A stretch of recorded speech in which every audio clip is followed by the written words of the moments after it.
নমস্কার। Story officially চ্যানেলে আপনাদের প্রত্যেককে স্বাগত। আসলে শ্রীমদ্ভাগবতের প্রথমেই এই পৃথিবী যে উদ্ধার করার যে কাহিনী সেটা আছে। আসলে এই ত্রিভুবন জলমগ্ন ছিল, কিচ্ছু ছিল না, খালি জল আর জল।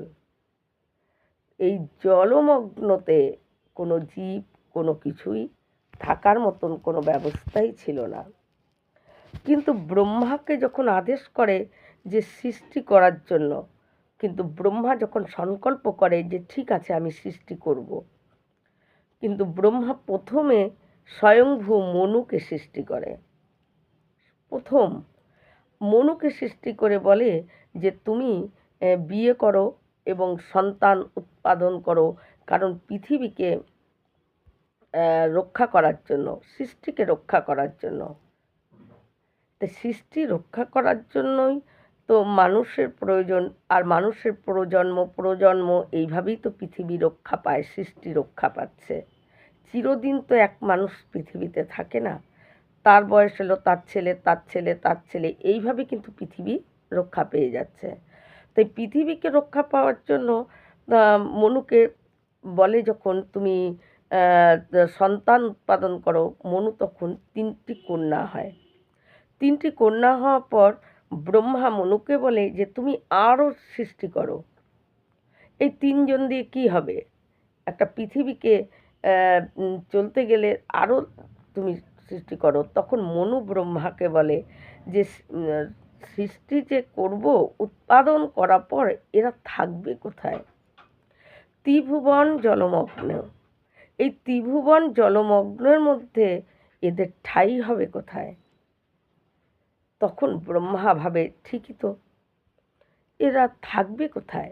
মানুষ সৃষ্টি করতে বলছি, কিন্তু তাদের জন্য তো থাকার একটা জায়গা চাই।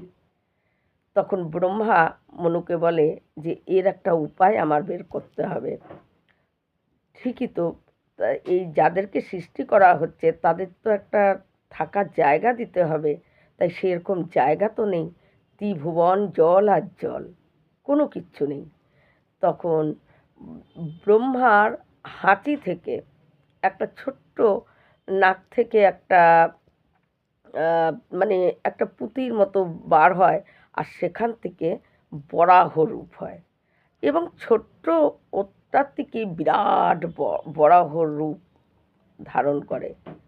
বরাহ রূপ ধারণ করে ব্রহ্মা বলে যে সৃষ্টির পরে তাদেরকে থাকার জায়গা দিতে হবে, তার জন্য পৃথিবীকে উদ্ধার করতে হবে। বলে পৃথিবী কোথায় আছে?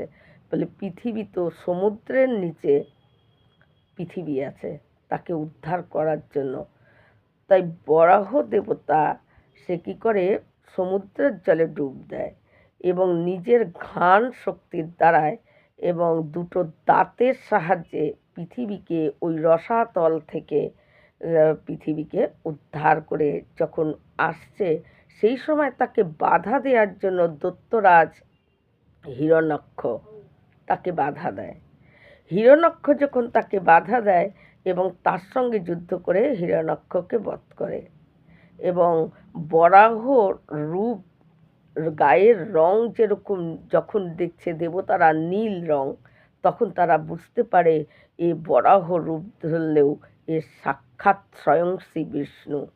তাই তারা স্তব, স্তুতি এগুলো করতে বসে যায় দেবতারা। এরপরে আমি বলছি, এই যে হিরণ্যাক্ষ, এই হিরণ্যাক্ষ জন্ম কেমন করে হয়েছিল তাদের? ব্রহ্মা প্রথম যে সৃষ্টি করেছিল সনক, সনন্দা, সনত কুমার, সনাতন, এই 4জনকে সৃষ্টি করে ব্রহ্মা বলে তোমরা সৃষ্টিকে আগে নিয়ে চলো, তোমরা বিয়ে করো, বিয়ে করে সৃষ্টিকে আগে নাও, সন্তান উৎপাদন করো এবং সন্তানের থেকে আবার সন্তান হবে, এই রকম করে করে সৃষ্টিকে বাড়াও। কিন্তু সনক, সনন্দা এরা 4জন বলে দেয় যে আমরা এই সব কাজ করতে পারবো না, আমাদেরকে জন্ম দিয়েছ, আমরা ভগবানের নাম জপ তপ এগুলো করব, আমরা এই বিয়ে, এই সংসার, এই সন্তান উৎপাদন এগুলো আমাদের দ্বারাই হবে না। ব্রহ্মার আর কী করবে, তাদের আর বলে যে তোমরা বৈকুণ্ঠে গিয়ে বিষ্ণুর সঙ্গে দেখা করো। তাই তারা চারজন কী করে, বৈকুণ্ঠে যায়। কিন্তু বৈকুণ্ঠে তখন পাহারাদার ছিল জয় আর বিজয়। কিন্তু তারা সবার প্রথম সবচেয়ে বয়োজ্যেষ্ঠ হলেও, কারণ এই পৃথিবীতে যত মানুষ আছে সবার থেকে বয়োজ্যেষ্ঠ হলো কিন্তু তারাই। কিন্তু তাদেরকে দেখে মনে হতো সামান্য বালক ব্রহ্মচারী, দেখে তাই মনে হতো।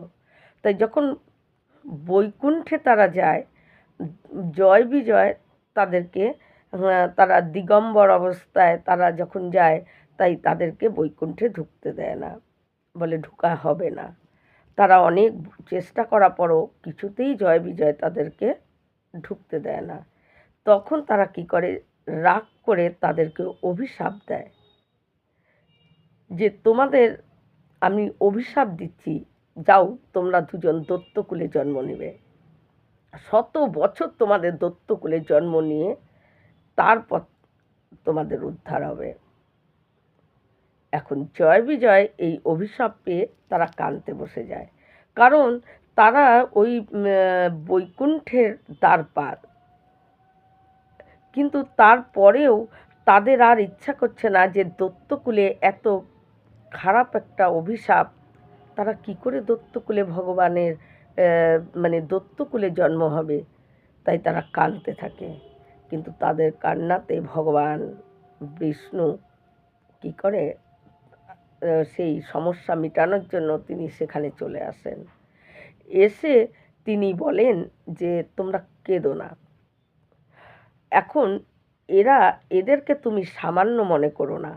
এরা চারজন দেখতে বালক হলেও এরা হলো বয়োজ্যেষ্ঠ, জ্ঞানী এবং জ্ঞানী সম্পূর্ণ। তাই এদের মুখের কথা তো কিছুতেই বিফলে যাবে না। তাই এদের মুখের কথা বিফলে যাবে না। তোমাদের তো জন্ম নিতেই হবে দত্তকুলে, কিন্তু আমি সেটা সহজ করে দিচ্ছি। তোমরা দত্তকুলে জন্ম নিলেও প্রত্যেকবার আমার হাতেই তোমাদের মৃত্যু হবে। আর তারপর তোমরা ফিরে এসে এই স্বর্গ, এই বৈকুণ্ঠেরই দ্বারপাল হতে পারবে। তোমরা নিশ্চিন্তে থাকো। তখন জয় বিজয়ের তাদের দুঃখ এবং কান্না কমে যায় এবং তারা এদিকে কশ্যপ মুনি আর দিতি একদিন সন্ধ্যাবেলায় অনেক কিছু কাজ করার বারণ আছে, কিন্তু তার মধ্যে যে একজন পতি পত্নী বা মিলন, সেটা করা একদম নিষিদ্ধ। তাহলে সেই সময় সন্তান হয়, দৈত্যের মতন স্বভাব হয়, শাস্ত্রে এটাই বলে। তাই সন্ধ্যাবেলায় একদিন দিতির খুব কশ্যপ মুনির কাছে যায় এবং কশ্যপ মুনিকে পীড়িত করে, বারবার বলে যে তার মিলনের ইচ্ছা হয়। কিন্তু কশ্যপ মুনি যখন তাকে বারবার নানা রকম ধর্মতত্ত্ব কথা শোনায় যে এই রকম কাজ এই সন্ধ্যার সময় করা ঠিক না, কিন্তু দিতি কিছুতেই সে মানতে রাজি না, সে নাছোড়বাঁধা। তখন কি করবে, কশ্যপ মুনি সেই সন্ধ্যাবেলায় তাদের দুজনের মিলনের ফলে ওই দিতি গর্ভবতী হয়, আর সেই দিতির গর্ভেই যমজ 2 পুত্র হয়। একটা হলো হিরণ্যক, আর ওই কশ্যপ মুনি তখন বলে যে তোমার এই সন্তান ভালো হবে না, কারণ এরা সন্ধ্যাবেলায় এদের জন্ম যে তোমার গর্ভে সৃষ্টি হয়েছে, তাই জন্য এই সন্তান ভালো হবে না। কিন্তু এরা দুজনেই দৈত্য স্বভাবের হবে এবং দৈত্যই হবে, কিন্তু এর যে এই তোমার যে ছেলের ছেলে অর্থাৎ নাতি, সে পরম বিষ্ণু ভক্ত হবে। এই কথা শোনার পর তখন দিতির একটু আনন্দ হয় মনে, যে আমার ছেলে দত্ত হইল, তার ছেলে তো পরম বিষ্ণু ভক্ত হবে, সেই জন্য সে মনে আশা এবং একটু আনন্দ পায়। এই জন্য তারা দুজন দত্তকুলে জন্মায়। কিন্তু যখন ভগবান ওই সমুদ্রের নিচ থেকে বরাহ দেবতা সে যখন পৃথিবীকে দুটি দাঁতের ধারণ করে উপরে নিয়ে আসছে, সেই সময় বরুণের সঙ্গে এদিকে বরুণের সঙ্গে যখন ইয়ে হিরণ্যক্ষর দেখা হয়, হিরণ্যক্ষ বরুণের সঙ্গে বলে যে তোমার সঙ্গে আমি লড়াই করব।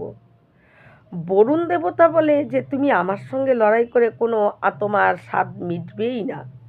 তোমার যদি লড়াইয়ের স্বাদ মিটাতেই হয় তাহলে তুমি পুরুষোত্তম যে বরাহ রূপ তার কাছে চলে যাও, দেখো তোমার ইচ্ছা মতো তুমি লড়াই করতে পারবে। বলে কোথায় আছে? বলে সমুদ্রে। তাই সমুদ্রে ওখানে যখন যাচ্ছে তখন দেখে বরাহ দেবতা সে হলো দাঁতের মধ্যে পৃথিবী নিয়ে উপরের দিকে আসছে। তখন হিরণ্যাক্ষ কী করে, তার সামনে এসে যায়, বলে তোমার আমার সঙ্গে, এবং যখনই দেখে তার পৃথিবী তার দাঁতে, সে আরও রাগ হয়ে যায়। সে কী করে, তার সঙ্গে প্রথমে গদা যুদ্ধ শুরু করে। দুজনেই গদা যুদ্ধ করে, বিরাট গদা যুদ্ধ হয়।